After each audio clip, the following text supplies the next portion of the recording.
Hey Alvin, this is Dr. Crowder. Just wanted to give you some feedback on your sermon. I just want to say thank you so much for allowing me to be able to review your material.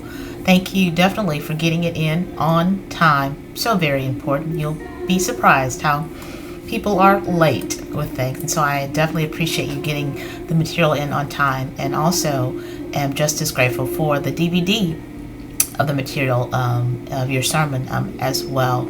Just want to talk through a few things as it relates to the sermon and content and presentation.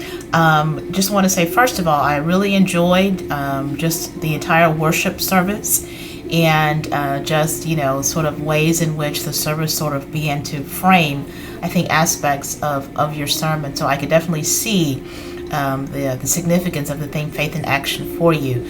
As it relates to the sermon, you were very clear at the onset where you were headed as it relates to faith in action and what the significance of this idea and concept and theme and imperative is for you and for your congregation. So I'm grateful for that. And so that your main idea of showing compassion and of acting in faith to help others was very clear. Your use of the relevant question, and so I saw ways in which you incorporated the kind of dialectical method and created this dialectical tension as it relates to your question, how can we put faith in action on behalf of those who are crippled by life? Very clear. You kept coming back to the relevant question and your main point of faith in action throughout the sermon. So very concise, very on task, very on point. The exegesis of Jesus being in Capernaum, his residence. And so you talked in many ways about what came before your text to sort of shape where you were headed. I think a little more could have been included in the exegesis as it relates to the significance of Capernaum. What does it mean to be a paralytic in Mark's context? What does that sort of stigmatize as it relates to Mark's community? What would it have been like for a person to have lived the life of a paralytic in the first century? I think that could have added much more to the sermon. The idea you defined carrying, what it means, and so I was intrigued wanted to know if you're referring to the Greek or dictionary.com for your definition. I think one thing that also could have helped, just the sermon itself and the text itself really lends towards a lot of visuals. You think of the roof, the men tearing off the roof, bringing the man in the roof or through the roof, the crowd, and just this sort of major scene and this major way in which these four men kind of interrupt what's going on in the household. And so I think in that regard, there could have been more with the incarnational translation, because there is so much imagery. The sermon, the text itself rather, is so imagery laden, and it would have proved so helpful to include some of those images in the sermon. So again, I think the incarnational translation would have proved very beneficial in this regard. As again, the text is so rich with so many different images. I thought your physical presence, your sermon voice, very clear, very distinct. A little more eye contact would have been helpful. But I think those of us, and I say us because I'm guilty too, those of us who use manuscripts, we have to work on being very, very familiar with those manuscripts so that we have more eye contact with our audience.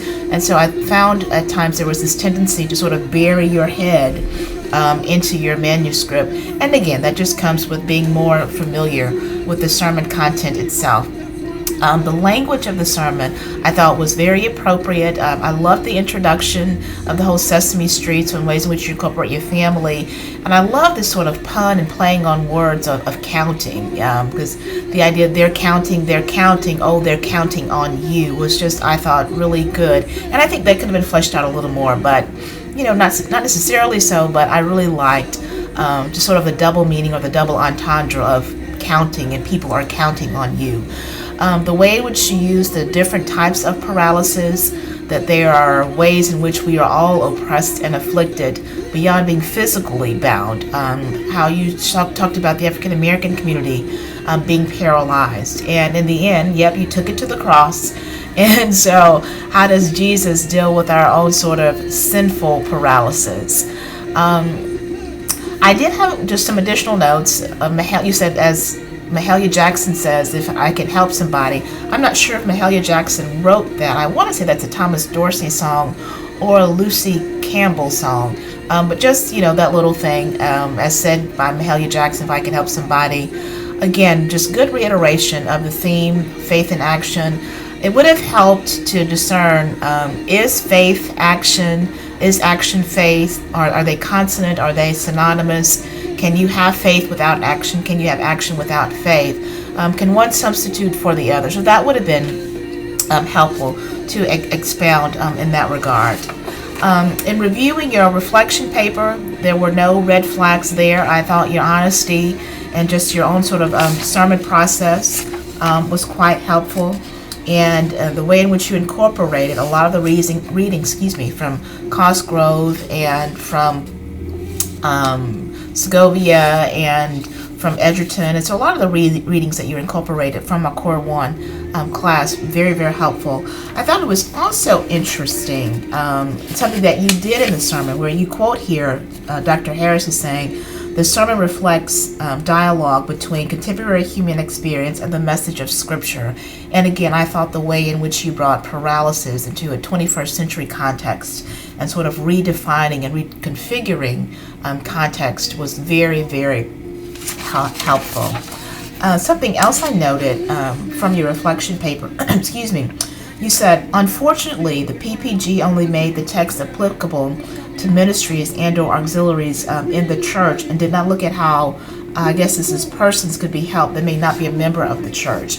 So a very, very fair assessment, a very honest assessment, because it seems that, yes, you want to take this beyond sort of the four walls of your own congregation, but perhaps some of them didn't get that. And so as you continue to develop this idea, this project, this thesis related to faith in action, I think it will become important to define what you mean by community and to begin to research ways in which, yes, your own congregation can begin to address how do we take what we do outside of the walls of our congregation.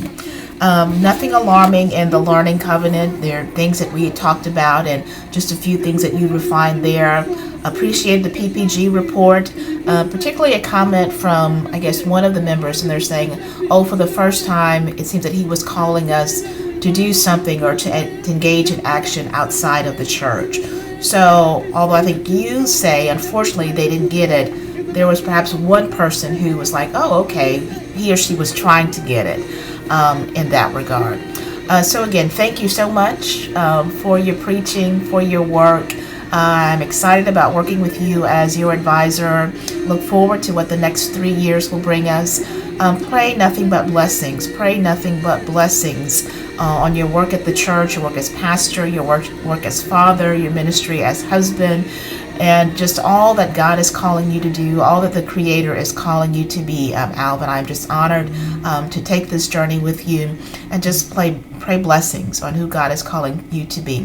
Thank you so much, Pastor. Take care now. Bye-bye.